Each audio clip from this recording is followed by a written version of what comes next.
대한민국의 차기 대통령이 될 개혁신당의 대통령 후보 이준석 후보를 소개합니다.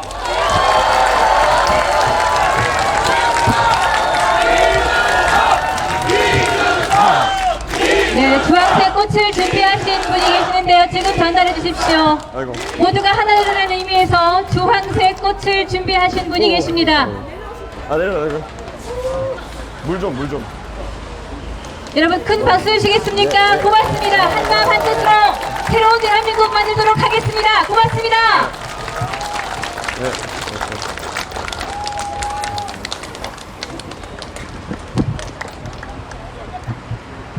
예, 존경하는 대구 시민 여러분, 이미 오늘 아침부터 대구 한 바퀴 돌았더니 목이 많이 쉬었습니다.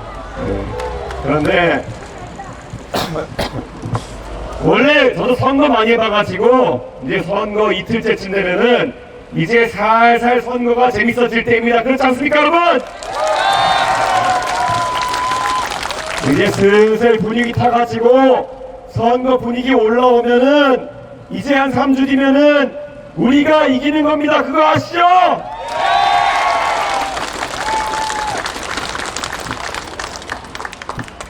정말 대한민국 지난 몇 년 동안 정말 말도 안 되는 것들로 정치판에서 서로 멱살 잡고 싸웠던 그러한 기간이었습니다.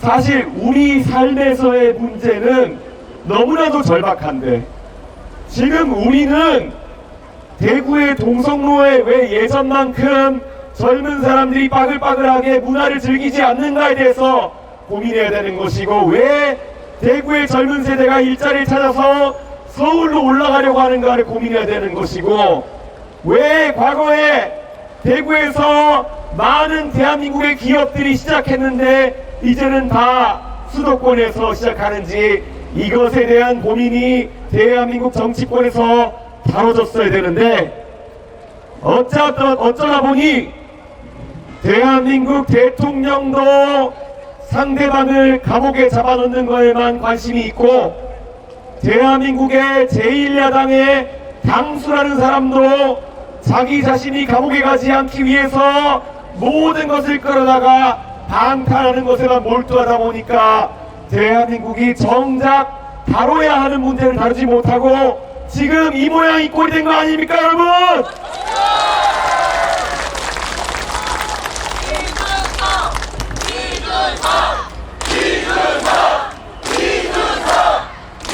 사실 저는 지난 4년 동안의 시간이 제 나머지 인생보다 너무나도 괴롭고 힘들었던 시간이었습니다.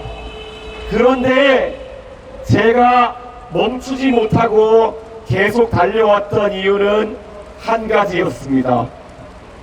정말 대한민국의 정치에서 많은 시민과 많은 지지자들이 함께해서 한 가지 방향을 향해 달려갈 때 그 흐름 속에서 제가 한마디 내지를 때마다 환호해 주시는 여러분의 환호성 속에서 희열을 느끼고는 했습니다. 실제로 2021년에 제가 대구에서 엑스코에서 박근혜 대통령 탄핵의 강을 넘고 이제 제대로 된 정치 한번 해보자, 서로 싸우는 정치 말고 이제는 누구든지 화합해서 비빔밥 같은 것을 만들어 가지고 우리가 한번 정치해보자, 이렇게 얘기했을 때 화답해 주신 분들이 바로 대구 경북의 시민 도민 여러분이었습니다.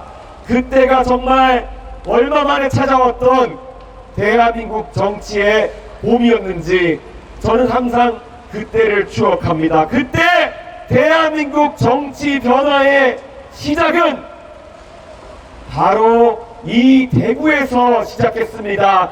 기억나십니까, 여러분?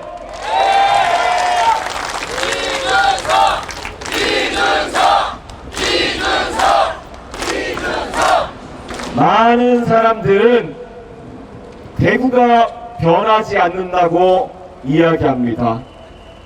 그래서 사실 요 며칠 이재명 민주당 후보가 대구 지역에 왔다 갔다 하면서 자기는 왜 안동 사람인데 안 뽑아주냐고 이런 식으로 사실상 약 올리고 가기도 했습니다. 스스로가 변할 생각을 하지 않고 대구 시민들에게 당신들이 어떻다 저렇다 훈계하려고 하는 그 모습을 보면서 아, 이재명이라는 사람은 대구 경북에 표 없이도 당선될 수 있다는 듯이 드디어 조롱하는 것이 아닌가 이런 생각을 했습니다. 대구 시민 여러분, 지도자가 올바른 방향을 세우고 대구 시민에게 도와달라 진정성 있는 호소를 하면은 어느 누구보다도 마음을 열고 정치개혁의 시에 앞장서는 것이 바로 대구의 정치 아닙니까?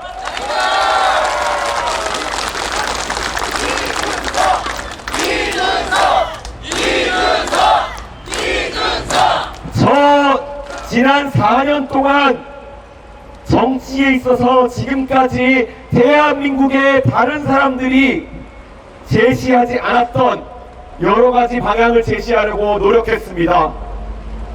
지금까지는 정치에서 어떤 사람이 당대표가 되고 당권을 잡으면은 자기 사람 꽂아 넣으려고 대변인부터 여러 당직에다가 사람 밀어내고 그러다 보면은 상대 세력은 배척하고 그래서 불공대천처럼 싸우는 것이 정치권의 문화였습니다. 아마 며칠 전에도 국민의힘에서 비슷한 일이 일어난 것 같습니다.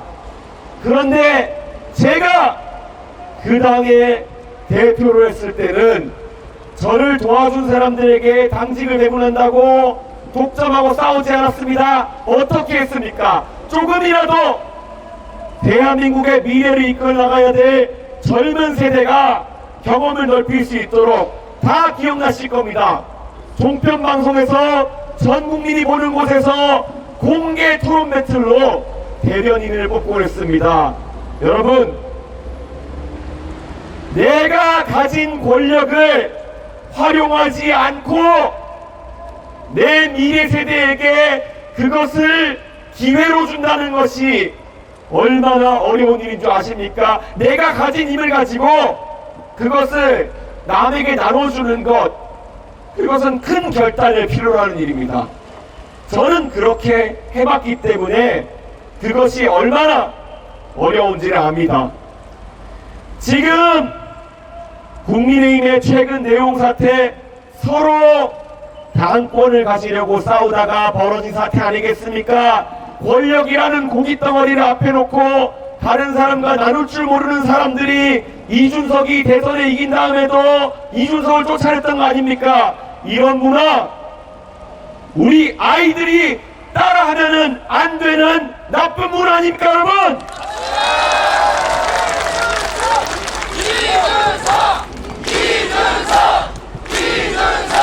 그러나 이재명 후보가 내세우는 길은 그보다 조금 더 낫지 않다는 것을 우리가 알아야 됩니다.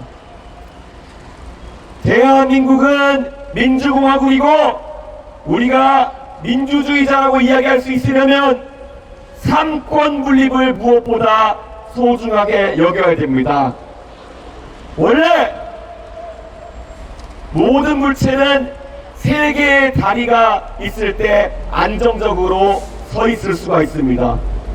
그래서 우리가 과학 실험할 때 세 개의 다리가 있는 산발이를 써서 그 위에 위험한 시험약품 같은 것들을 얹어놓고 가열하는 겁니다. 자, 이재명이란 사람은 대한민국의 삼권 분립을 본인에게 거추장한 것이라고 생각하는 것 같습니다. 그는 이미 국회의원 선거를 통해서 무슨 법이든 자기 마음대로 통과시킬 수 있는 권력을 가지고 있습니다. 거기에 더해서 그가 만약에 대통령 선거에서 당선되게 되면 행정권마저 가지게 됩니다.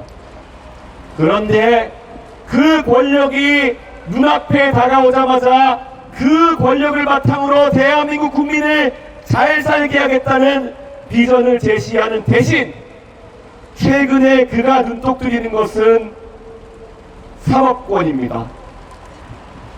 자기가 대통령에 당선되고도 재판받을 수 있다는 두려움에 빠져서 내가 입법권과 행정권을 가지면 사법권까지 가져야겠다는 그 마음 때문에 가장 먼저 검찰과 대법원을 압박하고 판사들과 검사들을 위협하는 것입니다. 우리 사전에 보면은 독재의 사전적 정의가 바로 삼권 분립을 존중하지 않고 무너뜨리려고 하는 행위입니다.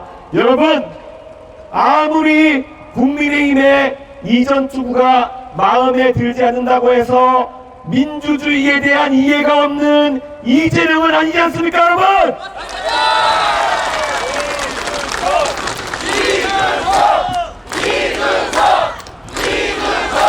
이 이재명이라는 사람, 제가 보수 진영을 당대표로서 이끌 때까지만 하더라도 선거에서 연전연패를 거듭하던 사람입니다.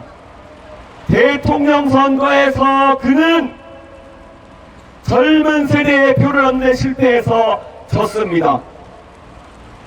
지방선거에서는 본인이 사실상 지휘하면서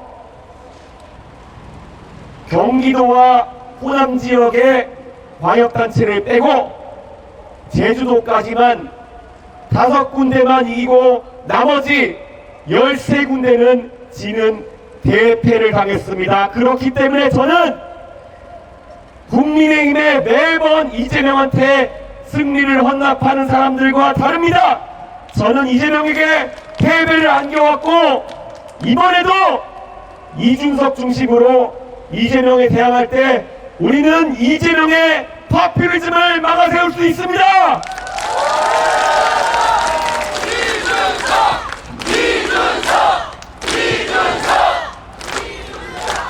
대구의 시민들께서 화끈하게 먼저 물어봐 주십시오. 만약에 아직까지도 대구의 장년층 이상 어르신들이 이준석이는 아직까지 나이가 젊어서 안 돼, 그런 말씀을 하는 분이 있다면 단도직입적으로 한번 물어보십시오. 그러면 40살짜리 이준석의 대안이 74살의 김문수라는 말이야, 이렇게 물어주십시오, 여러분!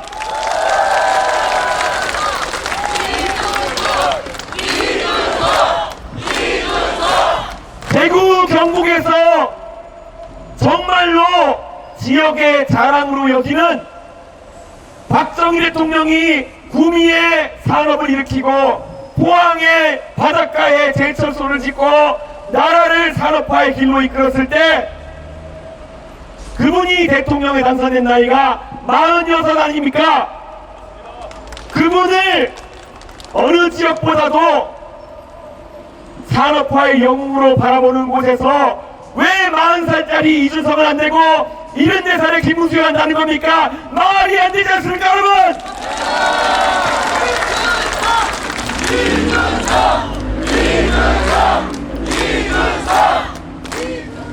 우리가 경험했던 승리의 기억은 이준석과 함께했던 기억이요, 우리가 함께했던 패배의 기억은 윤석열 대통령과 그를 막아세우지 못하고 옆에서 간신배같이 굴었던 사람들이 함께했을 때의 기억이었습니다.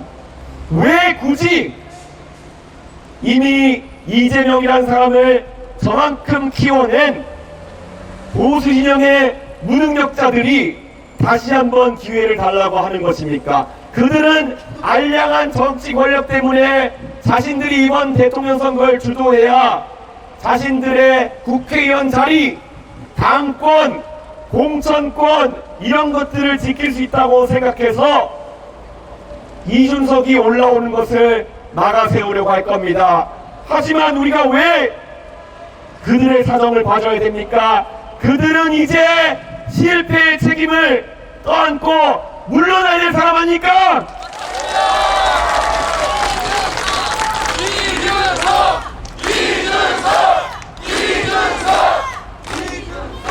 저는 단언코 이야기합니다.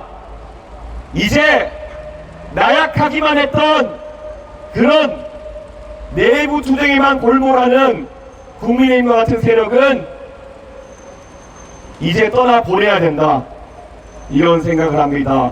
대구의 산업을 발전시키고 대구의 인재들이 다시 한번 대한민국의 주요 엘리트로 발돋움하기 위해서는 다 바꿔야 됩니다. 과거 이건희 회장께서 배우자 빼고 다 바꾸라고 하셨던 적이 있습니다. 대구도 이제 정치 세력부터 시작해서 싹 바꿔야 됩니다. 그렇지 않습니까, 여러분?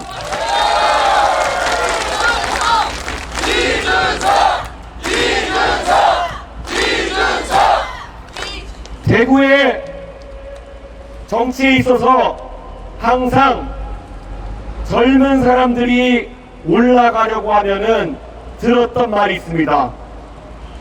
당신은 다음 기회가 있잖아. 당신은 우리가 먼저 간 다음에 따라오면 되잖아. 도대체 대한민국의 어떤 영역에서 그런 이야기가 통용된다는 말입니까? 대한민국이 그 정도로 한가합니까? 지금은 대한민국이 글로벌 경쟁에서 승리해야 되는 상황입니다. 저 미국에서 나라 돈으로 공부하고 돌아와서 간혹 페이스북으로 미국에서 동문 수학했던 하버드의 제 친구들이 각자 어떤 역할을 하고 있는지 보곤 합니다. 그들은 월스트리트에서 아니면 워싱턴에서 실리콘밸리에서 절대 나이 때문에 제약받지 않고 세상을 이끌고 있습니다. 대한민국에서는 왜 그렇게 하지 못합니까? 이번에 기회가 왔습니다. 제가 며칠 전에 여기 천하람 의원과 함께 한국교총에 다녀왔습니다. 한국교총의 회장으로 뽑힌 강주호 회장은 그 엄청난 교원단체를 이끌고 있음에도 저보다도 나이가 한 살 어립니다. 그런 세상입니다. 대한민국의 교사들을 이끄는 으뜸 교사가 저보다 한 살 어린 86년생인 세상에 왔습니다. 대한체육회 회장을 보십시오. 우리의 탁구 영웅 유승민 탁구협회 회장이 이번에 선거를 통해 당당하게 대한체육회장에 취임했습니다. 자, 모든 곳에 수장이 젊게 바뀌고 있고 30대 40대가 도약하고 있습니다.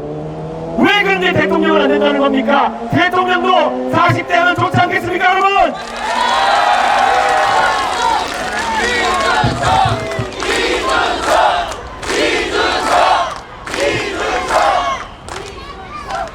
저는 윤핵관이나 정치를 그저 자신들의 권력을 위한 공간으로 생각하는 사람들과 다르게 꼭 이루고 싶은 꿈이 있습니다.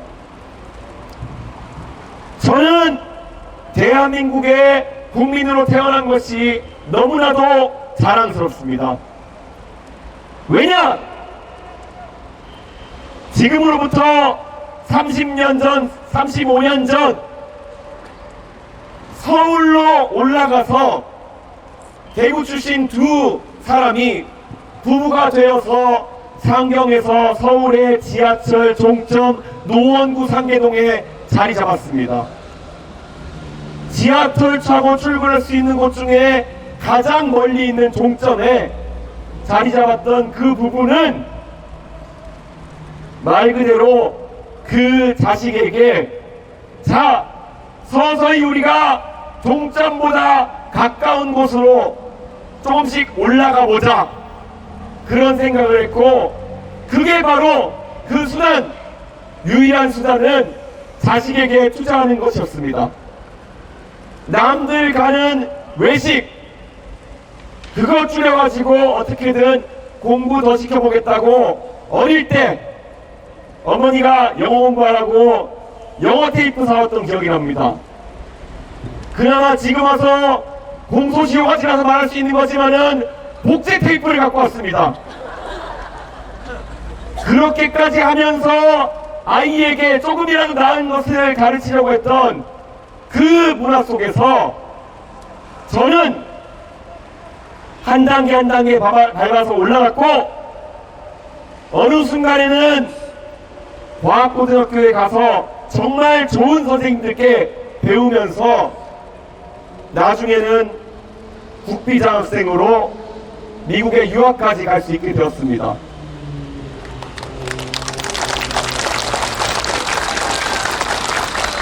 제가 미국에 가서 경험한 바는 오히려 미국의 일반적인 가정에서는 이 꿈을 꾸는 것이 너무 힘들었습니다. 미국의 일반적인 가정에서는 본인이 가정 환경이 아주 좋지 않은 상황에서는 중학교를 넘어서 고등학교에 진학하는 것마저도 사치라고 여겨질 때가 있습니다. 하지만 대한민국은 달랐습니다. 자식에게 투자하는 것이 가장 높은 이자율로 내 투자를 받아내는 것이다. 이게 대한민국의 지금 어머니들이 살아온 방식 아니겠습니까, 여러분?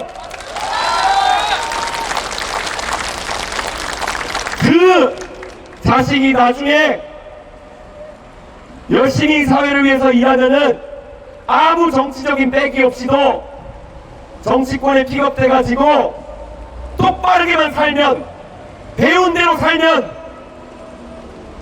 당대표도 할 수 있고 어려운 선거에 나가서 국회의원도 될 수 있다. 이게 바로 공정한 대한민국 아니겠습니까, 여러분?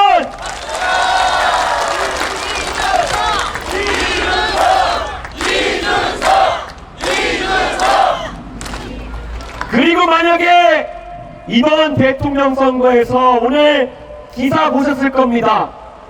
국민의힘이나 더불어민주당 같은 경우 국민 세금으로, 당이 크기가 크다는 이유만으로 250억씩 정당 보조금 받아가지고 선거 치릅니다. 그런데 우리는 다릅니다. 우리는 똑바른 소리에서 옳은 소리 해가지고 그에 공감하는 당원들이 모아준 당비와 후원금으로 비록 작지만 여기서 당당하게 선거를 치릅니다. 그런 덩어리질이 아니라 이 당당함과 똑바름, 올바름으로 이번 선거를 뚫어내고 당선시킬 수 있다면은 우리가 바로 민주주의 선진국 아닙니까, 여러분?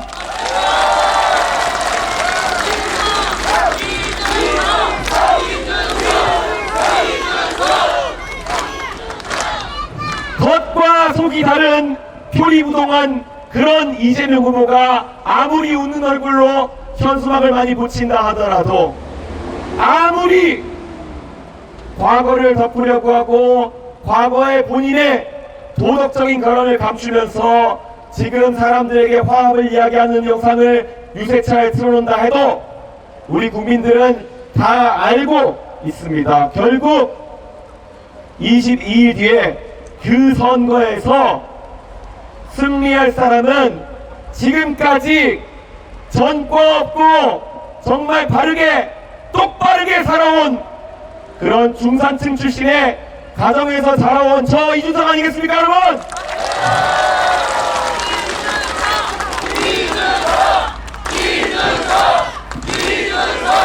제가 며칠 전부터 이 얘기를 하니까 민주당의 여러 스피커들이 거의 발작을 하더라고요.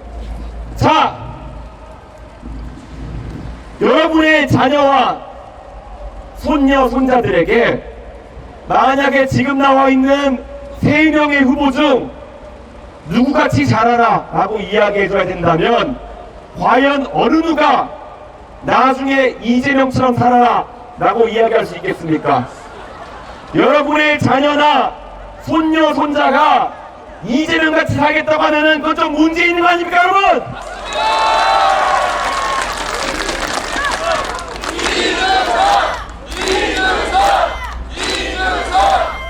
사회의 질서를 지킬 줄 모르고 목적을 위해서는 모든 수단을 정당화하는 그 이재명 후보 같은 삶을 우리 아이들이 사는 세상, 그것은 우리가 꿈꾸기 싫은 미래일 것이 확실합니다. 그러면은 이미 시대가 흘러 갑자기 여러분의 자식, 손자, 손녀가 김문수 후보 같은 강경투쟁의 삶을 살겠다. 그것도 약간 시대착오적 아닙니까, 여러분? 우리가 투표할 때 생각해야 되는 것은 여러분의 자녀와 손자, 손녀에게 저렇게 살아라 했을 때 부끄럽지 않은 사람 아닙니까?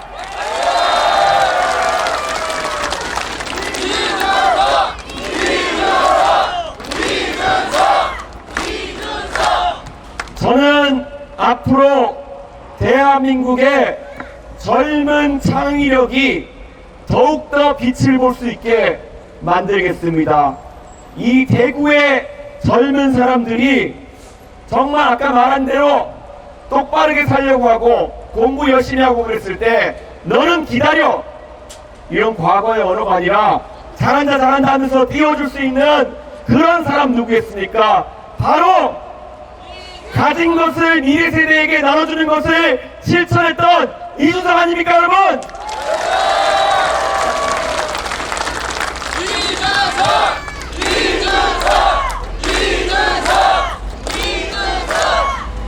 제가 대통령이 되면 우리 아이들은 꿈을 꿀 겁니다. 저렇게 똑바르게 살면, 열심히 살면 결국엔 대한민국 국민들이, 대구 시민들이 다 알아준다는 것을 보면 그것이 우리의 사다리가 살아나는 것이고, 이 사다리를 밟아 올라가면은 우리도 더 잘 살 수 있다는 믿음 하에 대한민국엔 더 이상 편법을 쓰는 그런 이재명과 같은 사람들이 나오지 않을 것입니다. 하지만 만약에 이재명 후보가 대통령이 되는 상황이 발생하면은 자녀들이 우리에게 물어볼 겁니다. 엄마, 나중에 잘 되려면 저렇게 살아야 돼? 가족 간에 정말 황당한 대화를 나누고, 그리고 주변 사람들은 헌신짝처럼 내다버리고, 자신을 도왔던 사람도 모른다고 하고, 자기를 도왔던 사람이 돌아가셔도 유가족에게 따뜻한 위로의 말 한마디 건넬 줄 모르는 것이 만약 우리나라의 대통령이 될 사람의 모습이라고 한다면은 국제적으로도 얼마나 부끄러운 일이겠습니까, 여러분?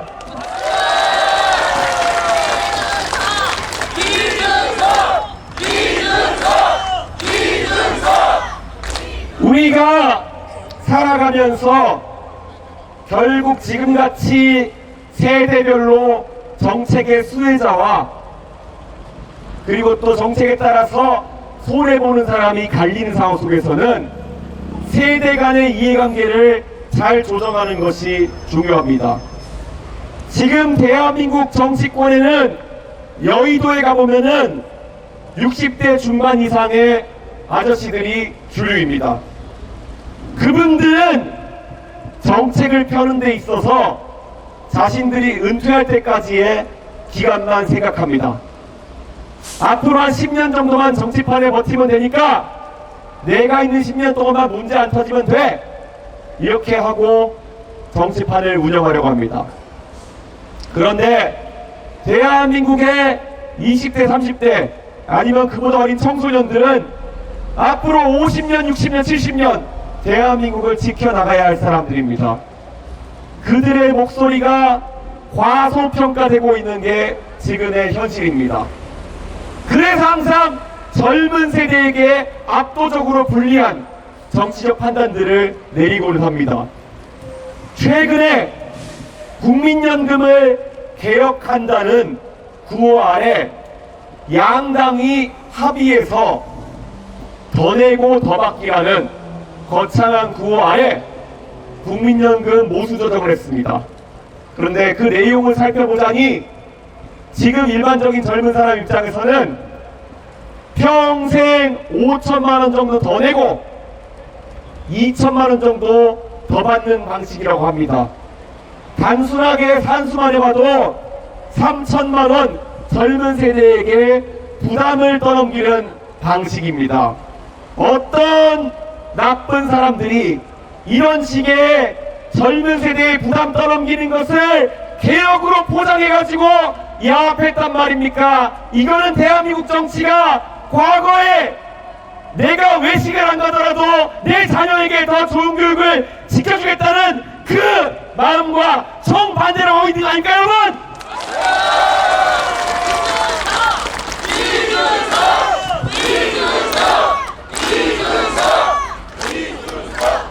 내가 지금 조금 더 힘들다고 해도 우리 다음 세대는 덜 힘들게 하겠다는 것이 대한민국 가정 하나하나마다의 생각이었기 때문에 오늘의 대한민국이 있는 겁니다.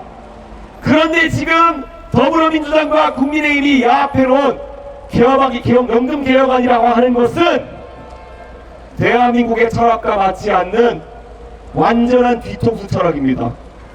하다못해 5천만 원 더 내고 2천만 원 더 받을 수 있으면 다행입니다.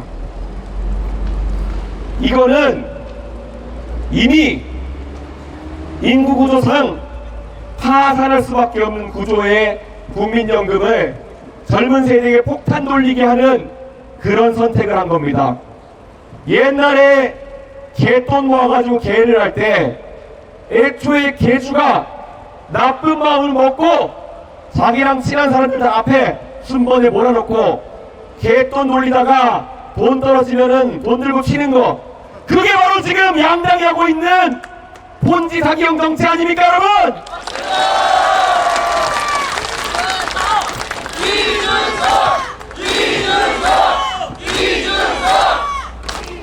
아직까지 사회생활이 뭔지 경험해보지 못한 젊은 세대에게 악덕 개주처럼 폰지 사기를 전가하고 있는 대한민국의 정치 바뀌어야 됩니다.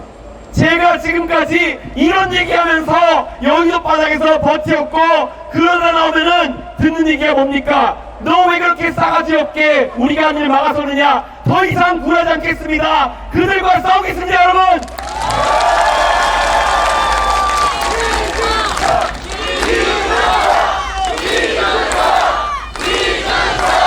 자기들끼리 해먹어야 되는데 국민들이 진실을 알면 안 되는데 얼마나 가서 또박또박 그들의 나쁜 마음과 그들의 간교한 꾀를 국민들에게 방송에서 알렸으면은 그들이 이준석을 항상 그렇게 불편하게 생각하고 심지어 내쫓으려고 했겠습니까? 저는 그래서 더더욱 물러날 수가 없습니다. 그래서 더더욱 지금까지 저를 사랑해주신 국민들의 그 따뜻한 마음을 잊지 못하기 때문에 이제 그들과 일전을 벌이겠다는 생각을 하고 있습니다. 개혁신당 지난 총선에서 3석의 의석을 얻었습니다. 3석이 작다면 작을 수 있겠지만은 대한민국 국회에서 일당백으로 싸우고 있습니다. 누구를 위해서? 우리 대한민국이 지켜온 가치들과 미래 세대의 안녕을 위해서 싸우고 있습니다. 그 정도면은 가치 있는 싸움 아닙니까?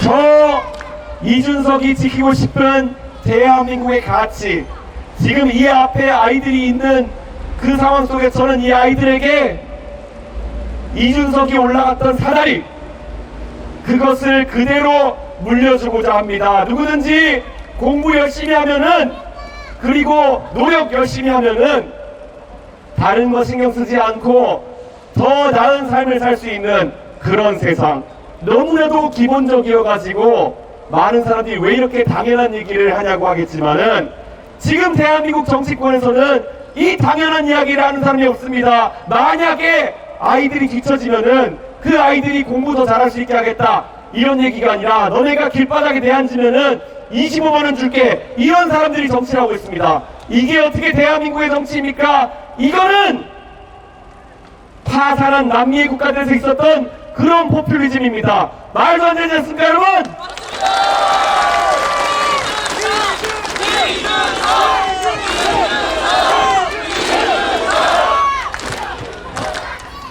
대구 하면 원래 교육의 도시 아닙니까? 대구라면은 특히 이 분지에서 뭐 다른 산업을 일으키겠습니까? 사람을 키워야 되는 거 아니겠습니까? 사람을 키워서 그 사람들이 세계로 뻗어나가고 대구에 기업도 만들고 해가지고 이 도시를 키워야 되는 것인데, 자, 대구 과거만큼의 교육도시의 영광을 누리지 못하고 있습니다. 자식에게 교육을 물려줘야 되는데 지금 대구에서도 수성구 일대의 일부 공간을 제외하고는 기초학력이 많이 떨어져 가고 있습니다. 자, 저는 오늘 이 자리에서 대구의 아이들을 더 공부시키겠다는 말씀을 드리겠습니다. 이게 맞는 방향 아닙니까?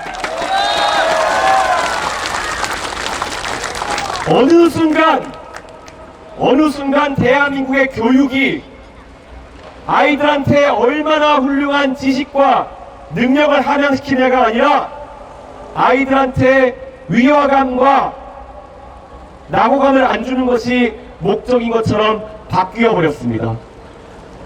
그런데 우리 너무 잘 알지 않습니까? 지금 중학교에 다니는 아이들이 만약에 수학 문제 하나 못 푼다 그래서 그 부끄러움 때문에 느끼는 위화감이나 낙인 찍기보다 나중에 그렇게 제대로 교육받지 못하고 고등학교 졸업해가지고 내가 원하는 직업을 가질 만큼 교육받지 못했을 때 그때 느끼는 상실감은 되돌릴 수 없는 상실감이요, 그 아이에게 치명적인 위화감과 낙인을 앉혀주는 그런 상실감이라는 겁니다. 그렇다면은 아이들에게 이제는 너희들도 열심히 공부해야 된다는 말을 다시 해야 되지 않겠습니까?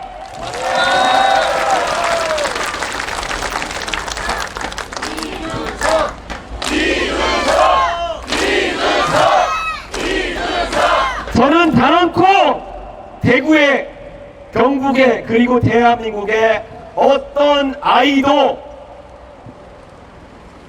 곱셈과 분수와 나눗셈과 함수와 연립방 정식을 모르고 중학교를 졸업하게 하지 않겠습니다. 이 아이들이 대한민국에서 앞으로 직업을 가지고 살아가기 위해서는 이 아이들에게 너는 이거 공부 안 해도 돼, 이렇게 선심 베풀듯이 공부 목표를 빼주는 것이 아니라, 아니야, 너도 할 수 있어, 내가 도와줄게, 너는 충분히 우리가 도와주면 할 수 있어 라는 이야기라는 그런 새로운 교육 문화가 자리 잡아야 됩니다. 그것이 대한민국이 국제 경쟁에서 이기는 방법 아니겠습니까?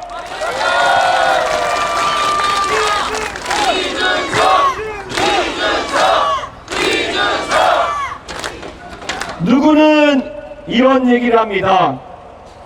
왜 그러면은 꼭 너여야 되느냐, 이렇게 이야기합니다. 들어보십시오. 저만 이런 이야기를 하고 있습니다. 다른 사람들 AI 산업에 대처하기 위해 가지고 100조 원 투자하겠다, 200조 원 투자하겠다, 그 돈이 어디서 났냐 물어보면은 말도 안 되는 소리로 재원 마련책을 얽어무리곤 합니다. 그 사람들이 말하는 대안이 대한민국을 살릴 대안이 될 수는 없습니다. 매우 구체적으로 대한민국에 필요한 것들을 이야기했을 때 대한민국은 바뀔 수 있습니다. 그래서 제가 포기하지 않고 계속 구체적인 이야기를 하고, 그 구체적인 얘기에 반박이 들어오면 제가 또 의견을 보충해서 이야기하고, 이렇게 합리적으로 토론해 가서 바꿔야 되는 것이 대한민국의 정치 문화 아니겠습니까?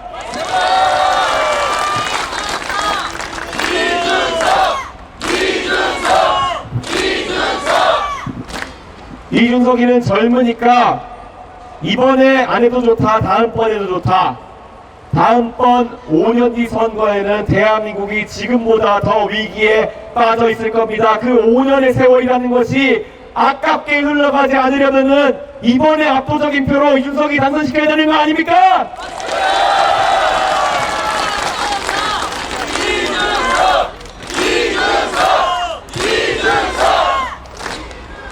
도대체 9년 전에 다들 기억하시겠지만은 김문수 후보가 대구에 도전해서 정치를 하겠다고 했던 적이 있습니다. 그때 2016년 총선에서 이미 대구의 수성구 주민들은 김문수 후보 싹 보고 나니까 아, 이 사람은 우리 대구의 국회의원 돼서는 안 되겠다. 이 사람은 대구에서 정치하기에는 우리 마음에 들지 않는다. 그래가지고 큰 표차로 낙선시킨 후보가 김문수 후보입니다. 맞지 않습니까? 대구 시민들께서 대구의 국회의원이 되기 부적합하다고 한 사람을 9년이 지나가지고 갑자기 대통령을 해도 된다라고 얘기하는 것은 이상한 일 아닙니까, 여러분?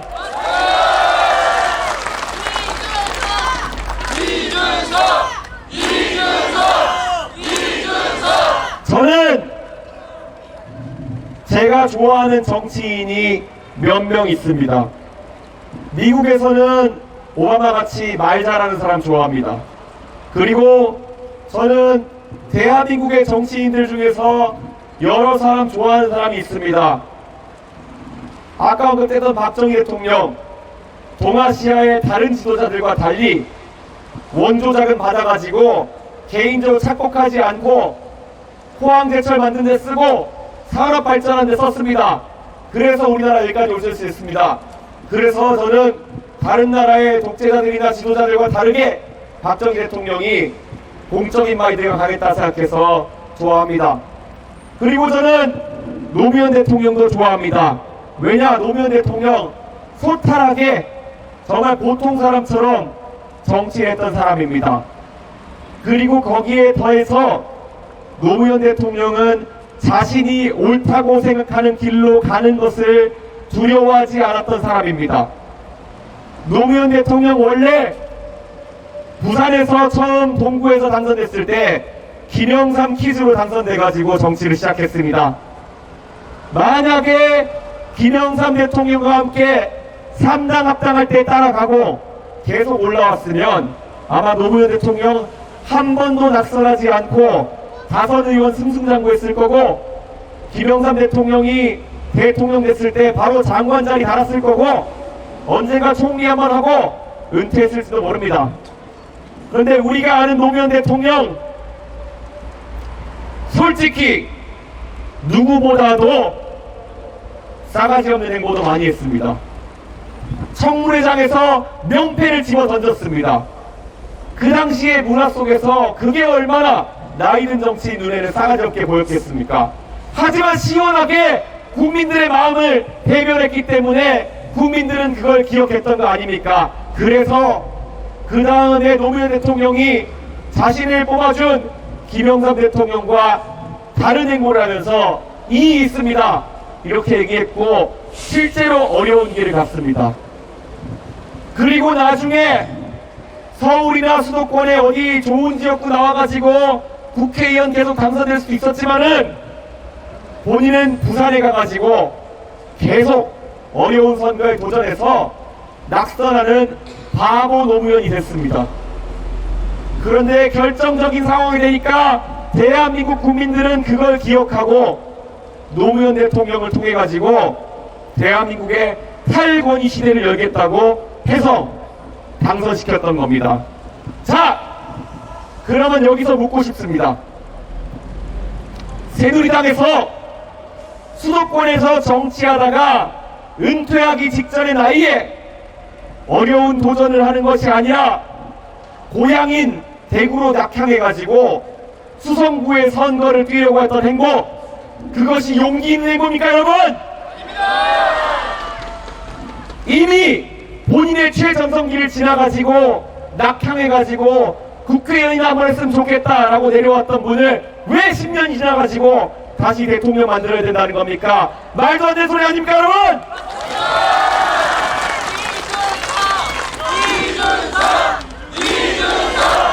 자, 그러면 이재명 후보는 어떻습니까?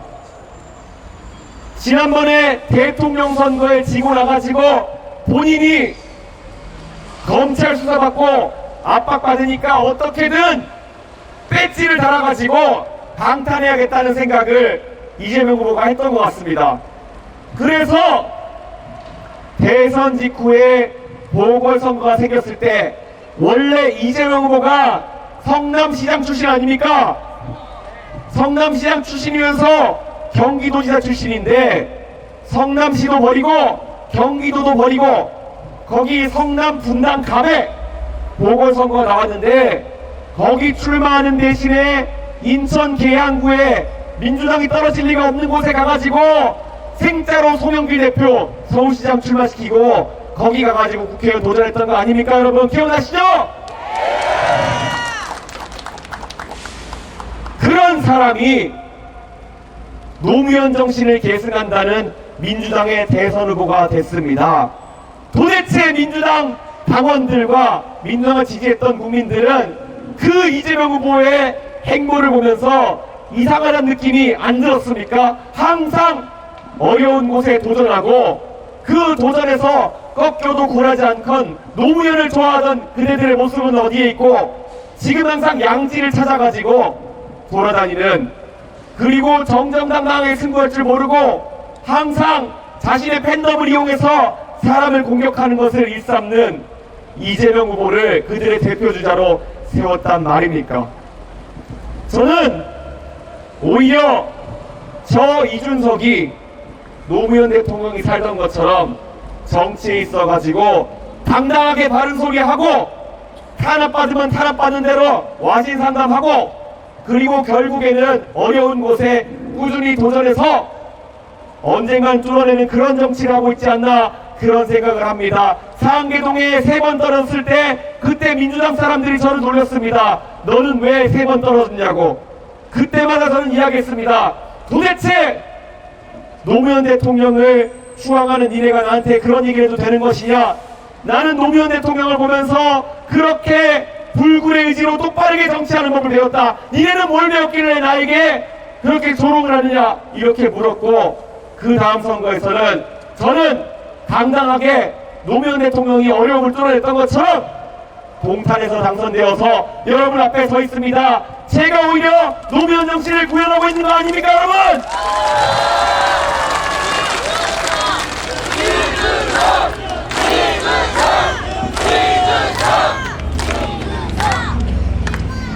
제가 노무현 대통령에게 노무현 정신이란 것을 계승한다면 거기에 더해서 제가 이준석 정부에서 보여줄 훨씬 개방적이고 훨씬 토론을 중시하고 젊은 세대의 목소리를 떠오르게 하는 그런 정치는 아마 20년 30년이 지나가지고 누군가 저기에 앉아있는 아이들 중에 누군가가 이준석에게 배웠다라고 하면서 이 유세차에 오른 날이 올지도 모르겠습니다. 저는 제가 그렇게 사는 삶을 산다면은 죽어도 여한이 없을 것 같습니다.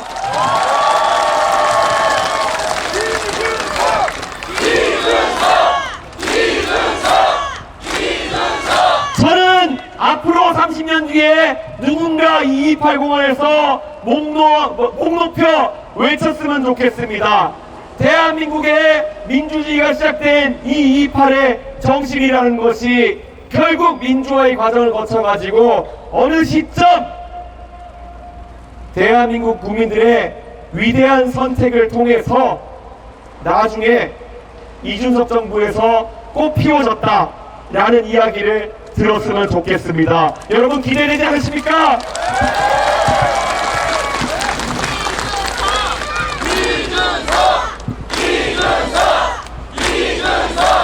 대구가 먼저 바뀌어야 되고 대구가 바뀌면 확 바뀝니다.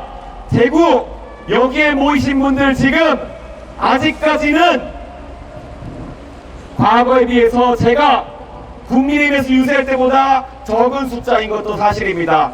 하지만 한 가지 다른 점이 있다면은 여기 있는 분들은 당협위원장이나 국회의원들이 동원해가지고 온 분들이 아닙니다. 자발적으로 오신 분들 아닙니까 여러분?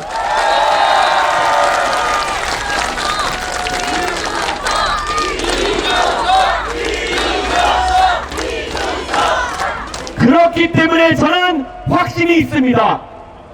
여기 계신 분들이 정말 다음번에 우리가 대구에 유세할 때 3명씩 4명씩만 더 데리고 와주시면은 우리가 꾸는 꿈은 현실이 됩니다. 그리고 그 다음 유세에서 또다시 그분들이 3분 4분 더 오시면은 그날은 우리가 당선되는 날입니다. 그렇지 않습니까?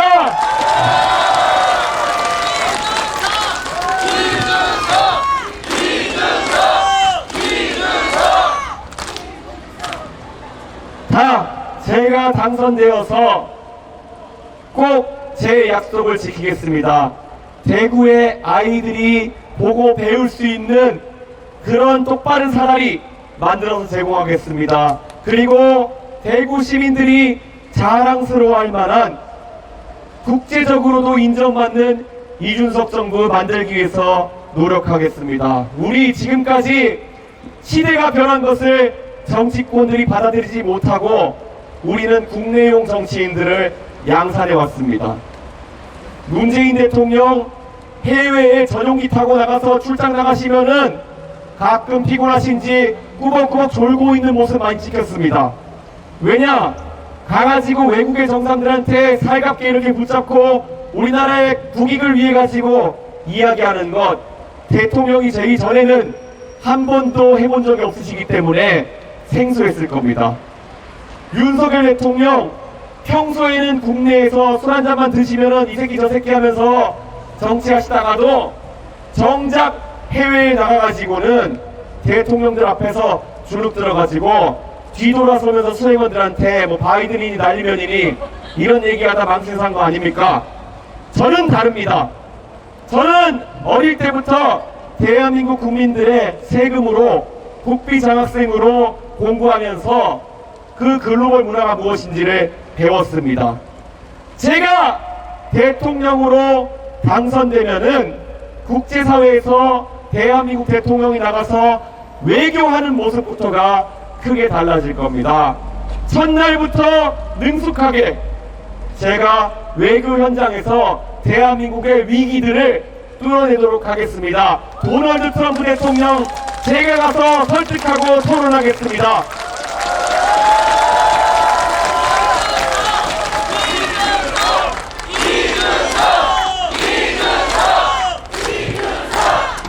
저 이준석 정말 그 해외 나가서 국비장학생으로 공부한 것 때문에 대한민국에 학연 하나도 없습니다. 그래서 정치하면서 많이 외롭습니다. 거기다 과학고의 하버드 출신이라서 정말 아무도 없습니다. 학연이. 그래서 정치할 때마다 많이 외로웠지만 제가 대통령이 되면은 정말 다를 겁니다. 왜 그렇습니까? 하버드 출신들이 다른 곳에는 많지 않지만 미국의 워싱턴 DC에 가면은 하버드 출신들이 주류입니다. 제 학번에 도움이 될 수 있는 대미 외교 제가 앞장서서 풀어낼 수 있도록 하겠습니다.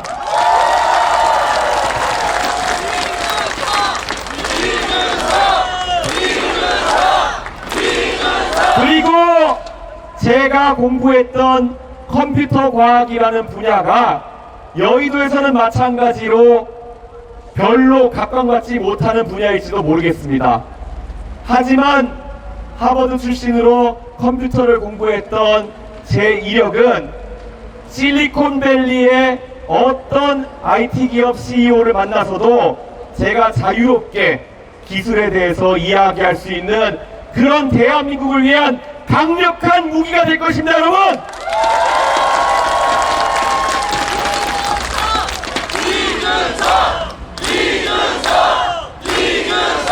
그리고 제가 공부한 경제학이라는 학문은 저와 동문수학했던 미국의 유명한 펀드 매니저나 아니면 컨설턴트들이 일하고 있는 금융과 회계의 도시 뉴욕에 가서도 통할 것입니다.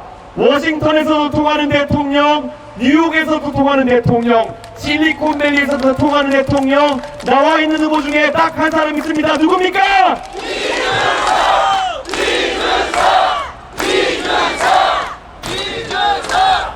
제가 지금까지 말하던 역할에 이재명을 대입하면, 김문수를 대입하면은 과거랑 똑같아집니다. 이재명 후보를 넣었다, 이번에는 바이든 날리면이 아니라 어떤 욕설이 나올까, 이런 걸 마음 졸이는 대한민국이 되었어야 되겠습니까? 그럼 안 되죠? 김문수 후보가 그 자리에 들어가서 문재인 후보처럼 꾸벅꾸벅 졸고 있는 모습 다시 나오면 안 되겠죠? 대한민국이 부끄럽지 않을 대통령, 글로벌 사회에 내놔도 정말 자기 역할을 다할 수 있는 대통령, 바로 기호 4번 누굽니까?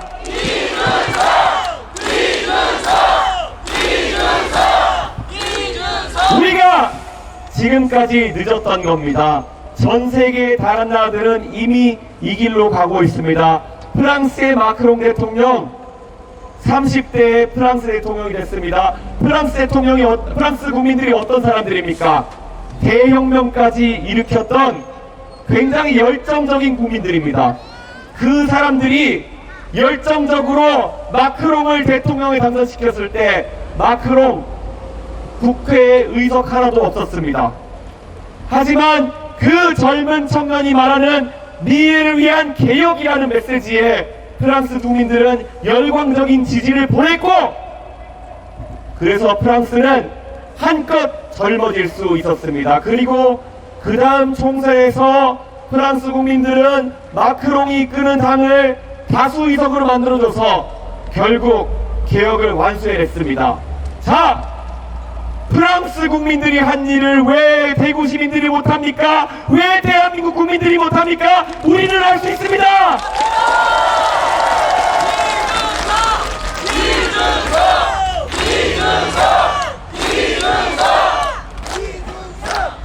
누군가가 이야기를 합니다. 만약 이번에 이준석이 네가 당선돼도 이재명 후보 중심의 민주당이 너 법 하나 통과 안 되게 하고 괴롭혀가지고 너도 당하는 거 아니냐, 이렇게 말하는 경우도 있습니다. 하지만 대한민국의 민주주의는 위대합니다. 지금까지 여소야대 상황을 경험했던 대통령들이 많이 있습니다. 그 상황 속에서 정치력을 발휘하면은 해결할 수 있는 부분이 있는 겁니다. 협치라는 거 왜 못하겠습니까? 능력대로 사람 쓰고, 그리고 만약에 대통령이 아집이 아니라 정말 필요한 법안을 국회에 요청했는데 민주당이 목리 부리면서 땡깡 부린다, 그러면 우리 국민들이 그 다음 지방선거와 총선에서 뜨거운 민심으로 심판하면 되는 거 아닙니까, 여러분?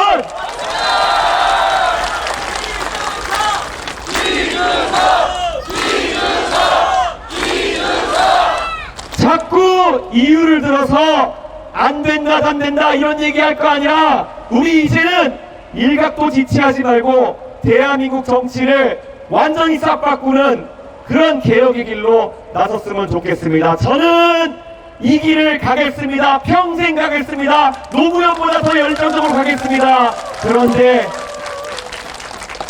저 혼자 가면은 늦게 도착할 겁니다. 여러분이 여기 계신 분들이 함께 가면은 우리는 더 빨리 갈 수 있습니다. 여러분께서 불철주의 앞으로 3주 동안 노력해 주시면은 우리는 3주 만에 거기에 도달할 수 있습니다. 맞습니다, 여러분? 안 그렇습니까?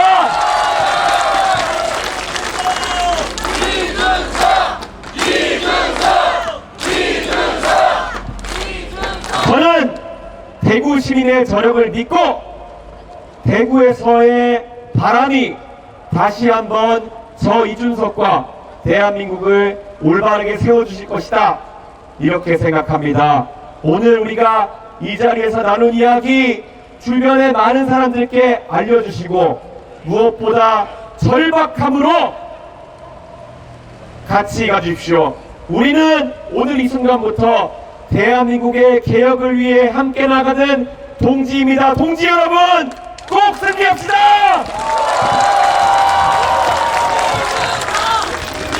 여러분, 이준석을 끊임없이 연호해 주십시오. 여러분, 이준석을 선택해 주십시오. 사회자의 외침에 이준석으로 화답해 주십시오. 여러분, 새로운 대통령 누구입니까? 기호 4번 누구입니까? 네,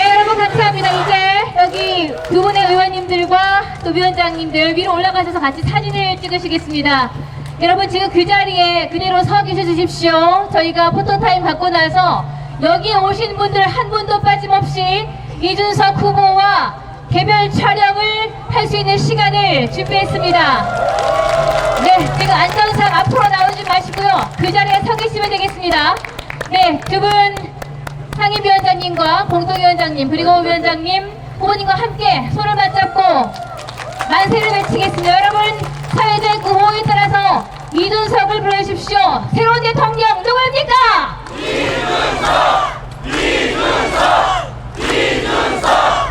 기호 4번 개혁신당 이준석을 기억해 주십시오. 여러분 끝까지 개혁신당의 이름으로 완주합니다. 여러분 큰 박수 주십시오. 이준석이었습니다. 네 여러분 그 자리 그대로 서 계십시오. 저희가 이제 개별 포토타임을 갖겠는데요. 앞쪽으로 이동하지 마시고요. 저희 앞에 앉아 계신 기자님들 뒤에 계신 분들이 앞으로 이동하게 되면 위험하시니까 네 자리를 조금만 비켜주시면 더 좋으실 것 같습니다. 여기를 기준점으로 해서 저희가 도열을 하겠습니다. 이준석 후보와 개별 사진 촬영을